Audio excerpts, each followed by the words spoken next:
जय माता दी। Good morning, नमस्ते गाइस, कैसे हैं आप सब। उम्मीद करती हूँ सब लोग बहुत बढ़िया और मज़े में होंगे। मैं भी ठीक हूँ और आप सबका वेलकम करती हूँ अपने एक न्यू व्लॉग में।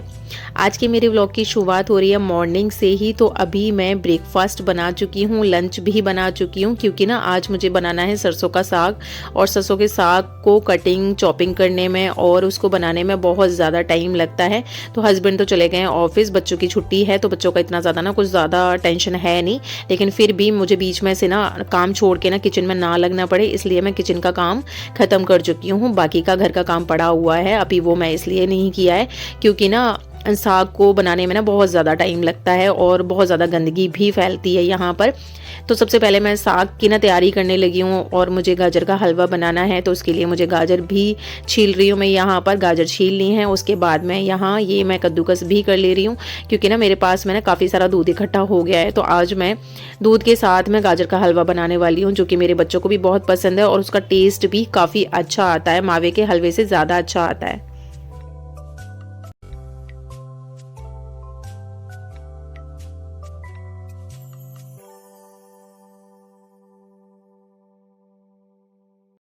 गाजर तो छील कर कद्दूकस करके रख दिया है मैंने, और इधर मैं चुकंदर काटने लगी हूँ, चुकंदर और आंवला, क्योंकि ना ये काट के मैं किट्टू को दे दूंगी तो वो जूस निकाल लेगी। तो अभी आजकल ना जूस मैं तो पी ही रही हूँ, लेकिन किट्टू को भी एक गिलास जूस पिलाती हूँ, क्योंकि ये ना सीजनल सब्जियाँ होती हैं और हमें वैसे भी सीजन में ना जो फ्रूट्स आते हैं, सब्जियाँ आती हैं, वो कंज्यूम करनी ही करनी चाहिए।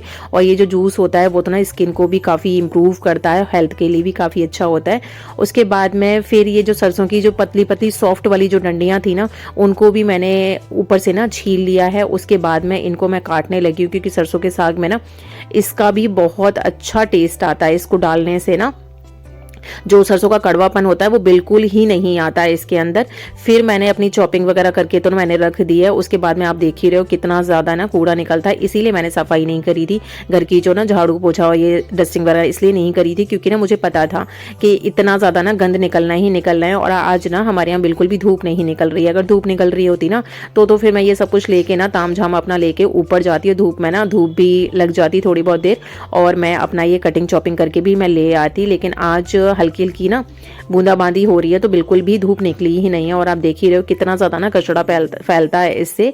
तो मैं यहाँ कारपेट पे बैठ के ना अपना जितना भी कटिंग चॉपिंग का काम था वो मैंने सब कर लिया है। और सरसों के साग में ना पालक डालते हैं और बथुआ डालते हैं, थोड़ी सी मेथी डालते हैं, लेकिन मैंने आज मेथी नहीं डाली है क्योंकि मेथी मेरे पास थी नहीं और सब्जी वाला कोई अभी तक आया नहीं।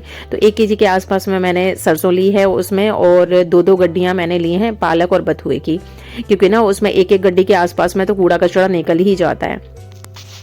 फिर मैं यहाँ अपनी साफ़ सफाई कर ले रही हूँ। और जैसे कि आपको पता है कि कारपेट ना मैं हफ्ते में एक बार इसी तरीके से ना नारियल की झाड़ू से क्लीन कर देती हूँ, क्योंकि ना इससे जितना भी थोड़ा बहुत भी जो डस्ट वगैरह होती है ना, मिट्टी वगैरह होती है, थोड़ा बहुत जो चीज़ें चिपक जाती हैं कारपेट पर, तो वो उस तरीके के झाड़ू से साफ़ नहीं होती हैं, इसी नारियल के झाड़ू से ही साफ़ कर देती हूँ मैं। फिर यहाँ मैंने अपना सोफ़ा है ना क्लीन कर लिया है। और जैसे कि हमेशा ही पता है आपको कि मेरे सोफ़े के कवर ना सिले हुए हैं, हमने घर पर ही सिलवाए थे। इस वजह से आजकल जो सोफ़े के कवर आते हैं ना, उनके साथ में तो इनको अरेंज करने के लिए ना चीज़ें आती हैं जो कि बिल्कुल सेट हो जाता है। फिर ना कितना भी बैठो कूदो उछलो, लेकिन वो ख़राब नहीं होता। लेकिन हमारे काफ़ी टाइम पहले के ना सोफ़े कवर सिले हुए हैं, तो इनके साथ में ऐसा नहीं था, इसलिए मैं कॉम की हेल्प से ना इनको सेट कर देती हूँ। उसके बाद में यहाँ पूरा अपने सोफ़े को सेट करने के बाद में अपनी जो सोफ़े के जो कुशन्स हैं वो भी अच्छे से मैंने साफ़ कर दिए हैं।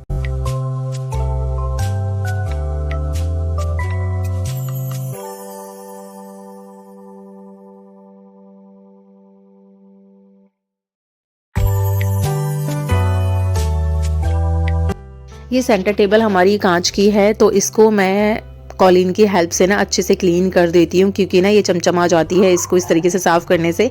और इसके बगैर अगर साफ़ करो ना पानी से तो थोड़े से ना इसके ऊपर निशान दिखाई देते हैं, जो कि बिल्कुल भी नहीं है अच्छे लगते। फिर मैंने इसको अच्छे से पूरा पोंछ लिया। और नीचे की साइड में ना एक ब्लैक कलर की है, तो इस पर थोड़ी सी भी ना धूल मिट्टी आती है तो वो अलग से दिखाई देती है। और ये जो मैंने ट्रे रखी हुई है यहाँ पे, तो इसके भी जो भी आइटम्स होते हैं वो भी मैंने साफ़ कर दिए हैं।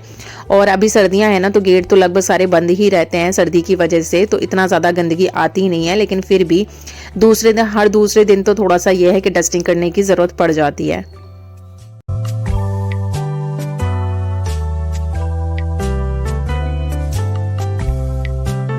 अगर डेली इस तरीके से सफाई ना करो ना तो बहुत ज़्यादा धूल मिट्टी जम जाती है और फिर ऊपर से ना इसमें जाले लगना शुरू हो जाते हैं। इसलिए मैं हर दूसरे दिन जैसे ही मुझे टाइम मिलता है तो हर दूसरे दिन ना मैं यहाँ की जितनी भी चीज़ें रखी हुई हैं उनको मैं एक बार साफ़ करती रहती हूँ। और इस तरीके से साफ़ करने से ना इकट्ठी कोई सफाई करने की नहीं पड़ती है। फिर आ गई हूँ मैं टीवी कैबिनेट की साइड में, तो इधर भी मैंने डस्टिंग कर दी है। और यहाँ है ना मैंने ये जो टेबल है इसके ऊपर ना ये अपना एक मेरा एक्स्ट्रा कर्टन था तो वो मैंने अच्छे से सेट कर दिया है इसके ऊपर। तो थोड़ी सी सफाई तो मेरी इसकी वजह से भी बच गई है, क्योंकि जब इसके ऊपर नहीं पड़ा होता ये डार्क ब्राउन कलर का है तो इस तरीके की जो चीज़ें होती हैं ना, ब्लैक कलर का हुआ, डार्क ब्राउन हुआ, तो ये ना धूल मिट्टी को ज़्यादा अपनी तरफ ना खींचती हैं, तो इसलिए उससे काफ़ी हेल्प मिल गई है।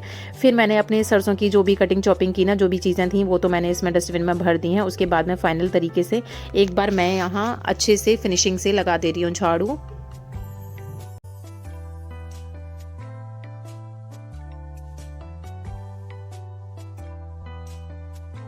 अंदर का ना पूरा झाड़ू लगाने के बाद में मैं बाहर की साइड में आ गई हूँ। वैसे तो सुबह उठते ही ना सबसे पहले मैं बाहर का एक बार ही झाड़ू लगा देती हूँ, लेकिन यहाँ है ना साइकिल बाइक वगैरह सब लोगों की खड़ी होती है ना, मतलब मेरे यहाँ जो रेंट पे जो लोग रहते हैं ना उनके बच्चों की भी स्कूटी और बाइक खड़ी होती है, तो वो भी जब निकल कर जाती है ना तो फिर दोबारा से धूल मिट्टी थोड़ा सा उनके खड़े होने की ना हो ही जाती है। तो फिर जैसे ही वो लोग बाहर निकाल लेते हैं स्कूटी वगैरह, ये भी चले गए हैं तो इनकी बाइक निकल गई है। उसके बाद में और भी चीज़ें जो साइकिल स्कूटी वगैरह होती है ना तो उनकी भी निकल जाती है। उसके बाद में फिर मैं एक बार और झाड़ू लगा देती हूँ और उसके बाद में मैंने रैंप पे डाल दिया है बाहर की साइड में पानी। यहाँ पर ना मैंने मशीन भी लगाई हुई थी, एक बार के ना मैंने इसमें कपड़े वॉश करने के लिए डाल दिए थे और ज़्यादा कपड़े नहीं थे, एक ही बार में वॉश हो जाएंगे। तो यहाँ है ना मेरा ये ड्रायर वाला जो इसका ढक्कन है वो हो गया है ख़राब, तो वो ना रुकता नहीं है, जैसे खोलो ना तो वो रुकता नहीं है, उसको पकड़ना पड़ता है। तो उसको मैंने पकड़ के ड्रायर में डाल दिए हैं कपड़े। तो ये जब थोड़ा सा ड्रायर चला दूँगी मैं, सूख जाएंगे तो फिर मैं इनको छत पर डाल आऊँगी। धूप तो नहीं निकली है लेकिन फिर भी हवा से काफ़ी फ़र्क पड़ जाएगा। फिर मिल रही हूँ मैं आपको नहाने के बाद। ये कपड़े वॉश करने के बाद में ड्रायर में डालने के बाद में मैं तुरंत ही नहाने के लिए चली गई थी। और नहाने के बाद में ना क्योंकि लेट हो रहा था मुझे नहाने के लिए और मैंने ऑयल भी डाला हुआ था, तो जब मैं सर में ऑयल डाल लेती हूँ ना तो मुझे बहुत ज़्यादा हेडेक होता है। तो मैंने अपना हेयर वॉश किया था और ड्रायर से मैंने अपने हेयर्स को ना सुखा लिया है, क्योंकि सर्दी है आज तो फिर ठंडे मतलब होता है ना, ठंडी की वजह से सर में दर्द होना शुरू हो जाता। इधर बच्चे अपना लंच कर ले रहे हैं और मैं लगा दे रही हूँ फटाफट से यहाँ पर पोछा।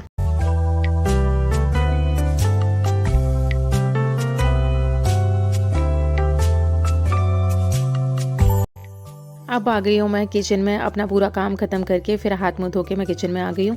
और यहाँ मैं ना नहाने से पहले जो सरसों मैंने काटी थी वो वॉश करके अच्छे से मैं कुकर में उसको सीटी लगाने के लिए रख गई थी। तो यहाँ ना मैंने 2 सीटी लगाई हैं, बस 2 सीटी ही लगाई हैं। उसके बाद में फिर मैंने इसको ढक्कन को ना, क्योंकि कुकर में आ नहीं रहा था साग, और उस साग का ऐसा ही होता है कि थोड़ा सा ना वो पच जाता है ना, फिर तो वो नीचे बैठ जाता है, फिर तो आ जाता है, तो इसलिए मैंने 2 सीटी लगाई थी। उसके बाद में फिर मैंने ढक्कन को ऐसे ही रखने के बाद में उसको खूब अच्छे से उबाल लिया है। आधा घंटा करीब हो गया था इसको सिम गैस पे ना उबलते हुए। फिर मैं यहाँ पे ना, अब इसको क्या बोलते हैं यार, कि पानी में ना मैंने थोड़ा सा बाजरे का आटा मिक्स कर लिया है, जिससे ना इसमें जब डालते हैं तो लम्स ना पड़े और जो पानी पानी जैसे साग छोड़ता है ना तो वो चीज़ खत्म हो जाती है। अब इसको आलन कहते हैं कि सालन कहते हैं एक्चुअली ना, मुझे अच्छे से पता नहीं है, लेकिन मैंने उसको धीरे धीरे करके ना 2 चम्मच मैंने बाजरे का आटा डाला था और इस तरीके से मैंने जो मथनी होती है ना उसकी हेल्प से ना अच्छे से मैंने साग को ना मथ लिया है। और बहुत मतलब एकदम से ना कैसे बताऊँ, मलाई जैसा दिखने लगा है वो। तो उसमें जो भी सरसों के थोड़े थोड़े से ना दिख रही थी, डंडियाँ दिख रही थी, वो कुछ भी नहीं अब दिख रहा है। फिर मैंने इधर की साइड में टमाटर थोड़े से पीस लिए थे और ये मैंने 2-3 प्याज ली हैं, खूब सारा मैंने लहसुन लिया है, अदरक लिया है, वो मैंने चॉप कर लिया है। बाकी मैंने जब सरसों उबालने के लिए रखी थी ना उस टाइम पर भी मैंने काफ़ी क्वांटिटी में ना उसमें अदरक डाला था, हरी मिर्च डाली थी और खूब सारा लहसुन डाला था, क्योंकि सरसों के साग में ना लहसुन काफ़ी अच्छी मात्रा में डाला जाता है।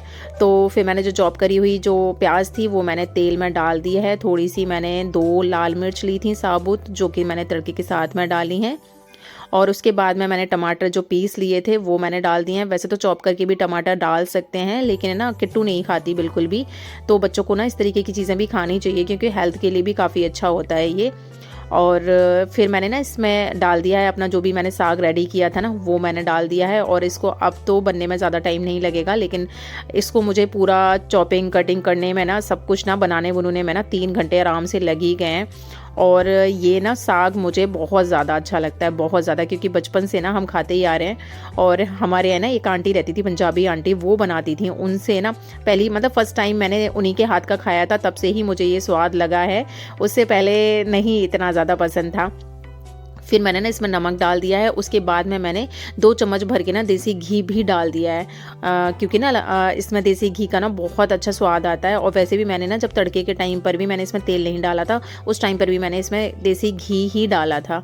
तो देसी घी का जो तड़का लगता है ना वो बहुत सुपर्ब बनता है। फिर मेरा सरसों का साग तो हो गया था बिल्कुल रेडी। फिर मैं बनाने लगी हूँ इधर की तरफ गाजर का हलवा। तो जो दूध है वो मैंने अपना जितना भी थोड़ा सा दूध इकट्ठा हो गया था, 2 दिन का दूध इकट्ठा हो गया था, तो वो दूध ना मैंने इसमें डाल दिया है। और इसको मैं अच्छे से उबाल लूँगी। जब ना इस तरीके की कंडीशन जब आ जाती है ना, उबल उबल के ना वो ऊपर की साइड में मलाई पड़ने लग जाती है, उस टाइम पे मैंने जो कद्दूकस करी हुई जो गाजर थी वो मैंने डाल दी है। और गाजर को ना कद्दूकस करने से पहले ही धो लेना चाहिए, क्योंकि इसमें से जो थोड़ा बहुत जो जूस होता है ना वो भी गाजर के हलवे में जाता है, तो उसका टेस्ट भी ना काफ़ी अच्छा आता है। उसके बाद में फिर मैं यहाँ पे ना इलायची अपना तोड़ ले रही हूँ। इसको अच्छे से मैं पीस लूँगी। और ये स्लिप पे ही पीस रही हूँ, क्योंकि बिल्कुल जो प्लेटफॉर्म था वो मैंने पूरा क्लीन कर लिया था। इसके छिलके निकाल दूँगी, इसके जो दाने दाने हैं वो मैं गाजर के हलवे में डाल दूँ।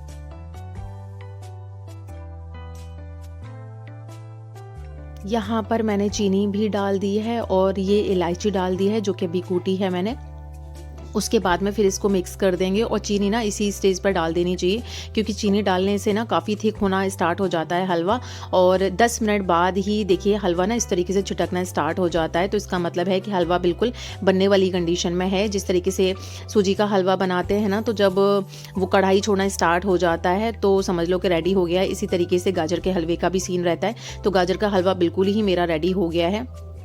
उसके बाद में फिर मेरा पूजा का टाइम हो रहा था, तो इस सीज़न का ना फर्स्ट टाइम मैंने हलवा बनाया है, तो माता रानी को भोग लगाना तो बनता ही है। तो इधर मैं प्लेट लगाकर भी लेकर आई हूँ साथ में, और इधर मैं अपना दिया बाती कर लूँगी।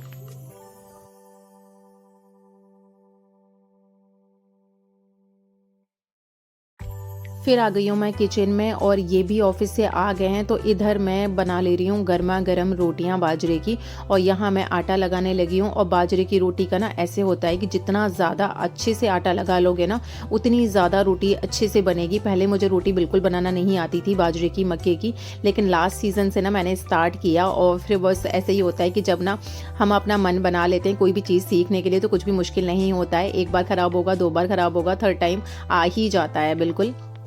तो अब तो ना बाजरे की रोटी भी इतनी ज़्यादा परफेक्ट बनी है मेरी। मैंने इसमें कोई भी गेहूं का आटा ना मिक्स नहीं किया है। उसके बाद में भी आप देख ही रहे हो कि कितनी ना गोल रोटी मैंने बनाई है। और सेकने के बाद में भी दिखाती हूँ मैं आपको कि ये रोटी कितना ना फूल कर एकदम से गेहूं की रोटी की तरह ही फूल जाएगी रोटी सेकते टाइम पर ही।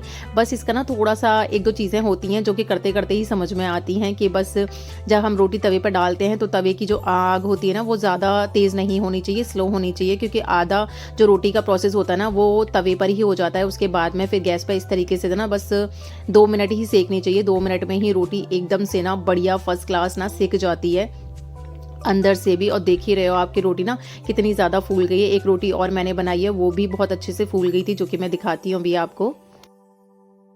तो ये था जी आज का मेरा व्लॉग, और उम्मीद करती हूँ कि मेरे व्लॉग्स आपको पसंद आ रहे होंगे। अगर पसंद आते हैं तो लाइक करना मत भूला करिए, और जो भी नए आते हो मेरे चैनल पर विजिट करने के लिए, वो प्लीज़ मेरे चैनल को सब्सक्राइब करना भी ना भूला करें। मिलते हैं फिर नेक्स्ट वीडियो में, तब तक अपना ध्यान रखिए। Till then bye bye.